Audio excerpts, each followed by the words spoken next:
하나님의 말씀은 역대기상 3장 1절로 시작을 합니다. 우리가 이스라엘 역사를 크게 신명기 사가와 역대기 사가로 이제 나누거든요. 사무엘 상하 그리고 열왕기 상하를 합쳐서 신명기 사가라는데, 이거는 이스라엘의 남왕국과 북이스라엘 어느 정도 균형 있게 이제 기술을 하고 있는데, 바벨론 포로로 잡혀가서 그들이 이제 역사적 반성을 한 이후에 다시 이제 역사를 기술한 것이 역대상하인데, 이걸 역대사가라고 그럽니다. 그런데 이 역대상하를 보면 철저하게 이 다윗 왕조를 중심으로 해서 서술이 되는 겁니다. 이게 전 단계도 이 다윗이 이제 왕이 되기까지 족보를 이야기하고, 그 뒤도 이제 다윗을 이어서 남유다 왕국의 왕들이 어떻게 통치를 했고, 마지막 그들이 포로로 잡혀간 이야기를 짤막하게 이야기를 하고 있거든요. 그렇기 때문에 우리가 이제 역대 상하를 보게 되면 크게 1장 1절부터 4절까지는 아담부터 노아까지 이 족보를 이야기를 해요. 짤막하게 사람 이름만 이야기를 하죠. 그리고 1장 5절부터 27절부터는 까지는 노아에서부터 데라까지를 또 사람들의 이름만 거명하면서 이제 족보를 이야기하고, 1장 28절부터 2장 2절까지는 아브람부터 시작해서 야곱의 12아들의 이름까지를 이제 거기서 기술을 합니다. 그리고 이제 3장 1절부터 24절까지는 이제 그 다윗 가문의 족보, 또 그 왕들의 어떤 족보를 이제 적는 거죠. 그리고 이제 4장 1절부터 9장 30절까지는 이스라엘의 11지파에 대한 이야기를 합니다. 근데 여기서는 단지파는 빠져 있습니다. 그리고 이제 역대상 9장 1절부터 29장 30절 마지막까지는 다윗의 통치에 대해서 이야기하고, 열왕기하 1장 1절부터 9장 31절까지는 솔로몬 통치를 이야기하죠. 그러니까 역대 상하에서 다윗 이야기와 솔로몬 이야기가 거의 절반 이상을 차지하는 이제 그런 것들을 우리가 볼 수가 있습니다. 그리고 10장 1절부터 30장 36절까지는 남유다 왕국의 왕들의 역사를 이야기하고, 그들이 하나님 말씀에 불순종해서 바벨론 포로로 잡혀가게 됐는데 이제 고레스 왕 때 돌아오게 됐다는 이야기를 짤막하게 적고 이제 끝나게 됩니다. 오늘 읽은 말씀 가운데 역대기상 3장 1절로부터 30절은 크게 세 부분으로 나눠져 있습니다. 그러니까 3장 1절부터 9절까지는 다윗의 자녀들에 대한 이야기를 하거든요. 그러니까 다윗이 헤브론에서 6 아들을 낳았어요. 근데 모두 어머니들이 다릅니다. 그리고 이제 나서 이제 그가 예루살렘에서 또 이제 자녀들을 낳으죠. 근데 특별히 여기 보면 다미엘의 딸 바수아에게서 이제 솔로몬을 비롯한 4명의 아들을 낳았다는 이야기를 하고, 그 외에 여러 아들들을 낳은 이야기를 하죠. 특별히 딸 다말과 첩의 아들들까지 있었다고 이야기를 해요. 다윗이 이스라엘 왕 중에서 가장 거룩하고 신실한 왕인데요, 결혼에 가난한, 아내도 많았고 첩도 많았던 걸 알 수가 있어요. 우리가 성경을 읽을 때 삼일체 하나님의 어떤 속성이나 사역을 우리가 이제 배우고, 그를 통해서 한 인간이 어떻게 창조되고 타락하고 구원받고 심판받고 마지막 부활하는 것을 우리가 이제 성경을 통해서 이제 알게 되고 또 믿게 되고 또 소망이 되지 않습니까? 그런데 말씀드린 것처럼 이런 삼위일체 하나님이 한 인간을 이렇듯 구원해가는 역사 가운데 인간들이 이 땅에서 어떻게 사는가를 또한 성경이 말하고 있지 않습니까? 그러니까 이스라엘의 역사와 그 다음에 이 초대교회의 역사가 나오는데, 거기에는 한결같이 그 시대적인 사람들의 한계 때문에 하나님의 말씀대로 온전히 이루지 못한, 그리고 온갖 죄악과 잘못들, 그 다음 실수들, 인간의 비리들이 나오는 겁니다. 성경에는 삼위일체 하나님의 신실하고 거룩하고 그리고 그분의 어떤 선하심 그리고 인간을 향해서 끝까지 사랑을 베푸고 자비를 베푸고 긍휼을 베풀으셔서 창조로부터 경륜 가운데 타락한 인간을 끄집어내서 부활시키는 것까지 이제 이게 나와 있지만 또 한편에서는 사단으로 말미암아 죄악된 인간이 끊임없이 하나님을 거역하고 심지어 하나님의 택한 백성들마저도 이제 배신한 역사를 이야기를 하고 있잖아요.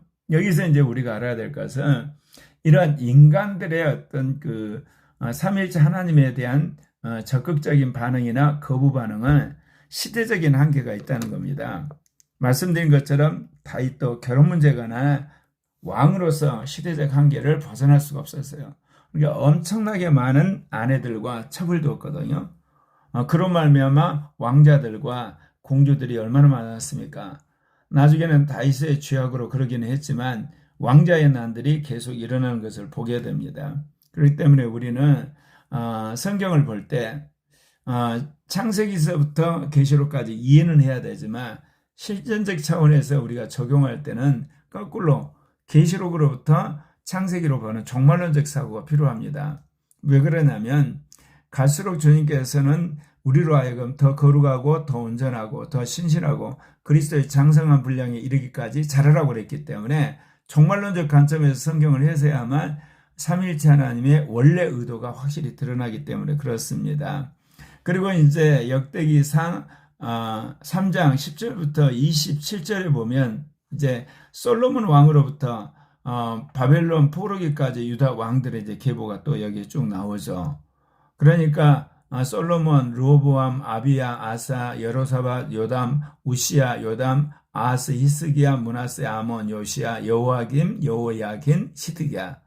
그래서 이제 여기서 나오는 왕들은 말할 필요 없이 남유다 왕국의 그 왕들이죠. 여기서 하나님께서 다윗과 언약을 했기 때문에 남유다 왕국은 위기가 있음에도 불구하고 주님이 상당히 오랫동안 유지하게 하셨다는 이야기가 나옵니다. 이제 그리고 나서 이제 3장 28절부터 30절을 보게 되면 바벨론 포로 위에 유다의 족보가 또 나옵니다. 왜 이 족보가 나오냐면 비록 이제 왕국은 망했지만 이 시드기야부터 계속되는 그 족보 스알디엘, 시므니, 나움, 하세멜렉, 스알디엘, 스룹바벨, 압둔, 엘리야김, 아소르 이 계보가 쭉 이어져서 이 땅에 메시아가 오는 예수의 계보로 이어지기 때문에 그렇습니다.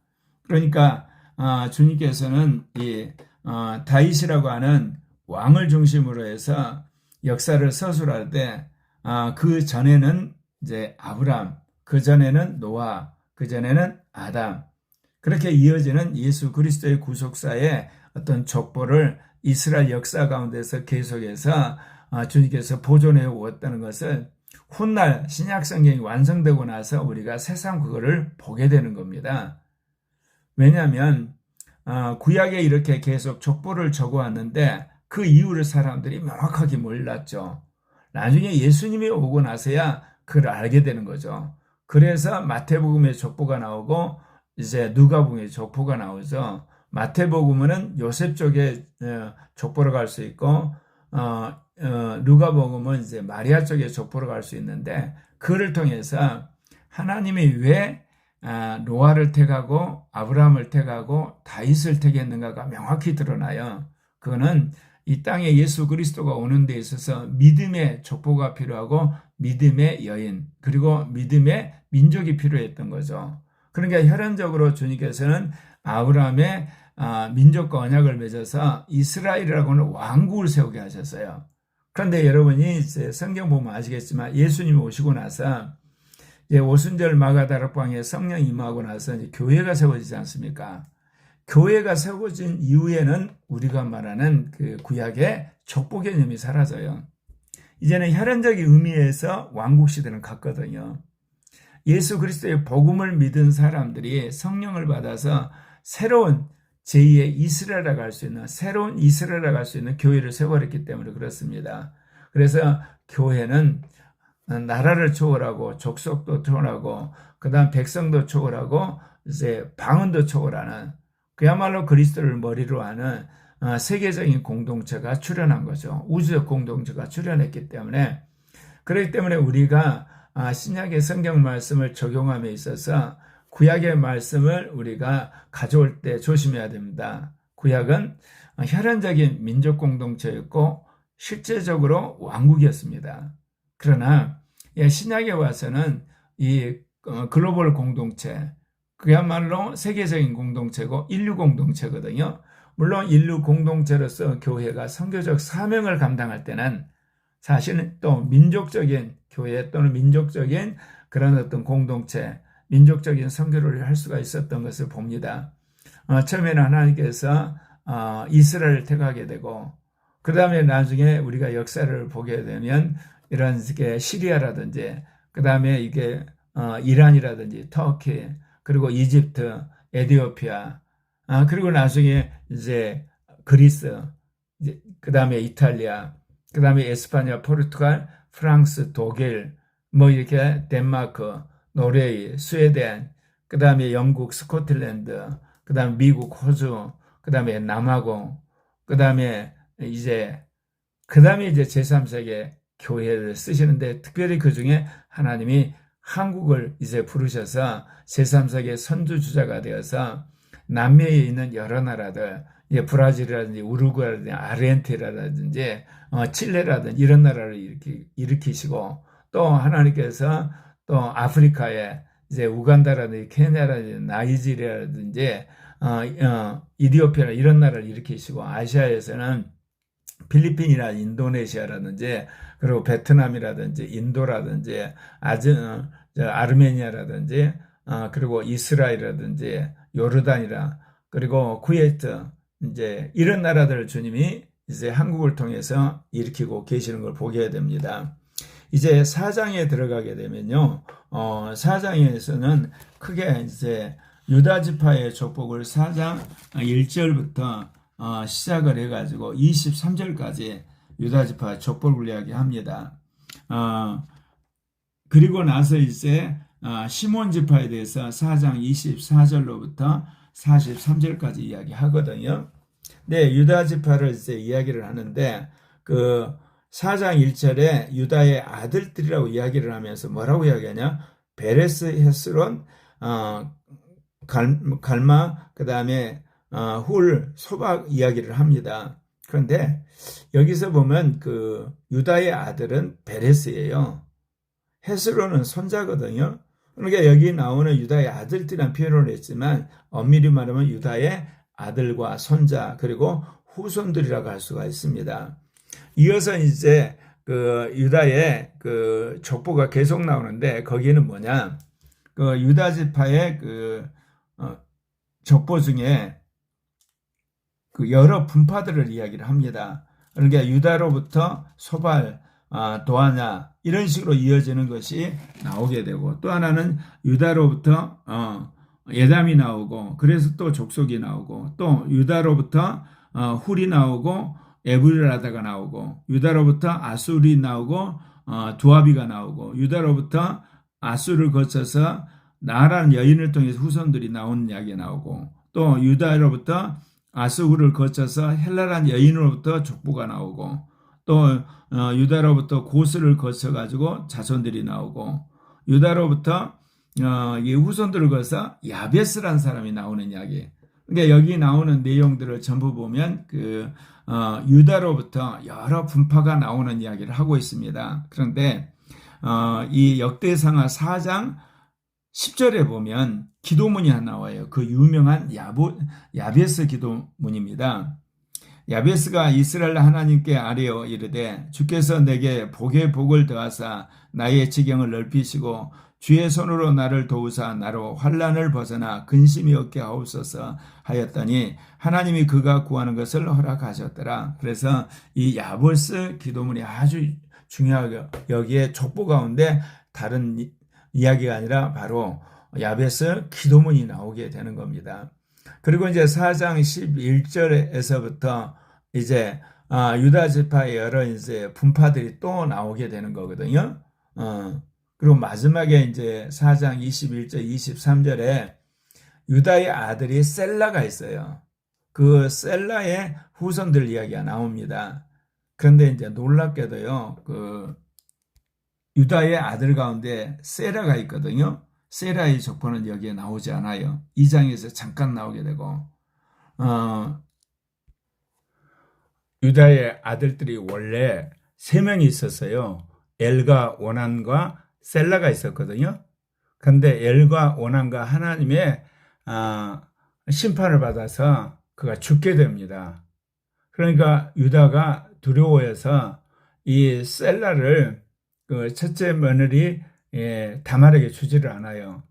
그러니까 이제 두 아들은 죽었고 셋째 아들 셀라를 이제 그가 이제 키우고 있는데, 결국은 이 다말이 시아바를 속이고 변장을 해서 성관계를 맺어서 베레스와 이제 세라를 낳게 됩니다. 그러니까 유다에게 있어서 먼저 낳은 엘과 오나는 죽었고요. 하나님이 저주를 해 죽었어요. 남은 셀라와 그리고 다말이 낳은 베레스, 세라, 그러니까 세 아들이 있잖아요. 근데 놀랍게도요, 이 역대기 상하의 족보에 보게 되면 이 세라의 족보는 2장에서 잠깐 언급되고 나오질 않습니다. 그리고 이 셀라의 족보도 4장 21절, 23절에 잠깐 나오고 더 이상 언급하지 않아요. 대부분은 뭐냐면 다말이 자기를 속이고 이 유다와 성관계를 맺어서 낳은 베레스 후손들만이 계속 이렇게 나열이 되고 있습니다. 참 이런 것을 보게 되면 하나님은 혈연적으로 어떤 사람들을 보시는 것이 아니라 믿음을 보신다는 겁니다.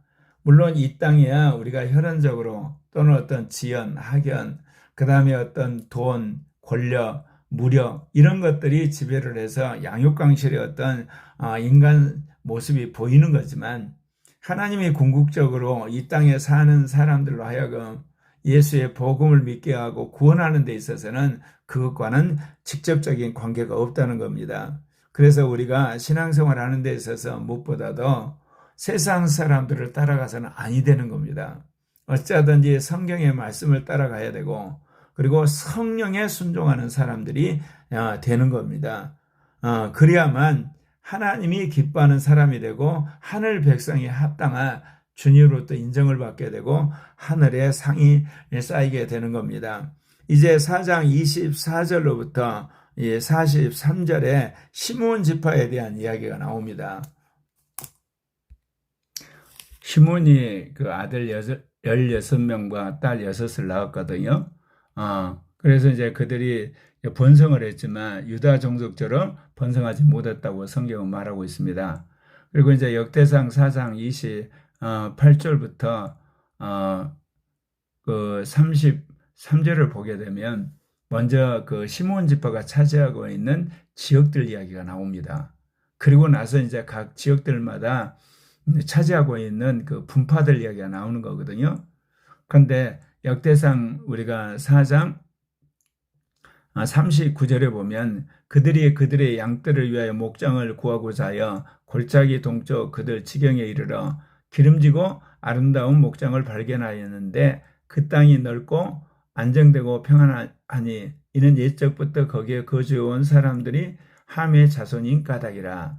그래서 이제 여기 보면 이 명단에 기록된 사람들이 유다 왕 히스기야 때에 가서 그들의 장막을 쳐서 무찌르고 거기에 있는 모우님 사람을 쳐서 진멸하고 대신하여 오늘까지 거기 살고 있으니 이는 그들의 양떼를 먹일 목장이 거기 있음이라. 그래서 이제 이 시므온 지파 사람들이 그 아름다운 그 땅을 차지해서 그곳을 자신들의 어떤 삶의 거주로 삼았다는 이야기가 나옵니다. 이제 그러면서 이제 마지막 시므온 자손 500명이 올라가서 그 지역을 차지해 가지고 이시아들 블라다, 느라야, 그다음 느바냐, 우시엘들이 가가지고 세이산으로 가가지고 그곳에서 그들이 차지하고 특별히 남아있는 아말렉 족속을 쳐서 오늘까지 거기에 거주했다는 이야기로 마지막 이제 마치고 있는데요. 왜 하나님께서 유다 지파 다음에 시므온 지파를 기술하도록 하셨는가? 여러 가지 이야기가 있을 수 있지만 우리가 이 역대상 4장 33절에 나오는데요. 이 시몬 지파가 아몰렉 사람들을 쳐서 오늘까지 여기에 거주하겠다는 이야기. 여기에 우리가 윤협의 표류가 있어요. 여러분이 잘 아는 것처럼 이스라엘 백성이 출애굽할 때 이스라엘을 끝까지 괴롭혔던 족속이 아말렉 족속이거든요. 그러니까 주님이 그것을 유념해 두었다가 이제 이스라엘이 이제 왕국 체제가 되고 상비군이 이제 형성이 되니까 사울왕한테 이 아말렉 족속을 멸하라고 그랬잖아요. 그런데 사울왕이 아가강과 값진 것들을 숨겨놨다가 폐위가 되지 않습니까? 그런데 이제 주님께서 이제 이렇듯 이 시몬 지파가 아말렉 족속을 쳐서 그걸 복종시킨 이야기를 오늘 적고 있습니다. 그래서 하나님은 한번 역사상 지은 죄, 그게 이제 민족적인 또는 어떤 국가적인 죄들은 반드시 심판을 하십니다. 그래서 역사를 길게 보면 불의한 정권이나 또 불의한 민족은 반드시 망합니다. 이제 물론 그러다가 인류가 이제 하나 됐을 때 인류가 전체적으로 불의하게 되는 게 뭡니까? 7년 환란 시대에 저 그리스도와 거짓 선지자 통치입니다.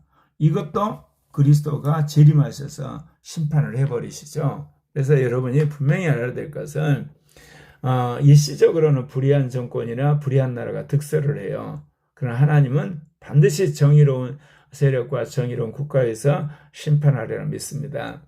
저는요 70년대 말에 유신 독재와 싸우다가 서울의 봄을 제가 경험을 했거든요. 그리고 저희 고장이 이제 강주에서 5.18 민주화 항쟁도 겪고, 그러고 이제 군대를 갔다 와서 507에서 이제 대학을 마치게 됐는데, 그때 이제 주사파가 만들어지죠. 그런데 저는 이제 주사파가 한국 사회에 퍼진 건 알았지만 그렇게 심각하게 생각지를 않았어요. 특별히 이제 21세기 들어오면서 이 김진홍 목사님 그리고 서경석 목사님 그리고 신지호 씨가 르라이트 운동을 하면서 이 주사파 세력과 싸우죠. 이제 그것이 이제 박근혜 대통령 때 통진단 해상으로 일단락 되는 줄 알았어요. 근데 제가 2016년에 이 동성애 독재를 알고 이제 공부를 하고 정보를 수합해서 깜짝 놀랐어요. 서구라파는 물론이고 심지어 북미나 남미 그리고 오세아니아 심지어 아프리카가 남아공까지 이 동성애 전체주의가 세계 기독교를 죽인다는 거. 그런데 이 동성애 독재주의가 네오막시즘의 뿌리예요. 그러면서 한국의 주사파가 엄청나게 세력을 뻗친다. 그때 저도 알게 된 거예요. 그리고 또 민중민주주의 그리고 녹색사회주의 이 모든 것들이 실은 전부 다 네오막시즘이에요. 신공산주의. 그때가 제가 2016년인데 이걸 알고 나서 제가 얼마나 절망을 했는지 몰라요. 정말 이 나라가 이렇게 가면 신공산주의가 되고 동성애 독재가 되고 그야말로 이 나라가 전체주로 가서 이제 자유민주주의는 물론이고 교회가 정말 없어지겠구나.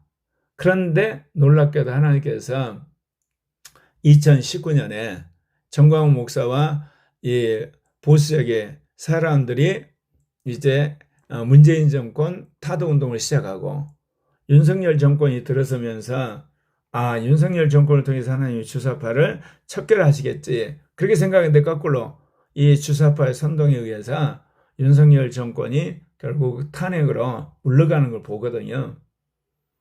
그런데 하나님 그 과정에서 2030을 끄집어내고 이제 세이브 코리아를 통해서 이제 중도적인 기독교를 끄집어내고 이미 있었던 보수적인 기독교와 이제 자유우파 그리고 이제 하나님께서 마지막 조기 대선 가운데 김문수 후보와 그리고 중도적인 사람을 끄집어낸 걸 보면서 하나님께서 한국이 공산으로 가는 거 맞고 전체주의로 가는 거 맞고 동성애 독재주의로 막는 실제적인 세력을 주님이 기합을 해서 이제는 싸울만 하거나 한마디로 말해서 50대 50이 됐다는 거죠. 그래서 저는 이번에 김문수 이게 대통령 후보를 뽑은 것이 물론 하나님의 역사로 기적이 일어나서 대통령이 되면 좋겠지만 그렇지 않다 할지라도 이제 신익의 독재, 그러면 신공산주의로 가는 거, 신익의 막스주의로 가는 걸 막는 제2민주화의 정치적인, 정신적인 하나의 그 구심점으로서 김문수 후보를 하나님이 불러내셨고 또한 윤석열 대통령을 부르셨다는 거죠. 그래서 저는 우리나라가 이제 공산화되는 거 또는 우리나라가 동성애 독재대로 가는 민중문제로 가는 것에 대해서 제가 두려워하잖아요. 왜냐하면 제가 2016년만 봤을 때 아무리 사람들을 긁어 모아도 싸울 만한 사람이 30%가 안 됐어요. 근데 지금은 거의 50%에 육박했거든요. 그렇기 때문에 하나님의 그 정신적인 지주가 필요했기 때문에 윤석열 대통령의 계엄령과 김문수 후보를 하나님 발탁해서 이제 총체적으로 전면적인 전투를 시작하게 하셨다고 저는 봅니다. 그래서 주님께서 우리가 이제 역사적으로 자각을 못하니까 21세기 초기에는 이제 이미 선구자적인 서경석 목사님이나 김준호 목사님, 신지호 씨가 해서 이명박 정부, 박근혜 정부를 출변시켰지만 결국은 이 주사파 세력에 의해서 두 번에 걸쳐서 이제 우파 대통령이 감옥에 갔지만 그 사이에 하나님께서 이제 자유민주 체제를 수호할 세력들을 주님 모으셨다는 거죠. 그래서 이때는 1대1로 싸울 만큼 진영을 구축했기 때문에 저는 이 나라가 자유민주주의 국가로서 남을 거라고 확신을 합니다. 그리고 교회도 개혁되리라고 확신을 하고 기도하십시다.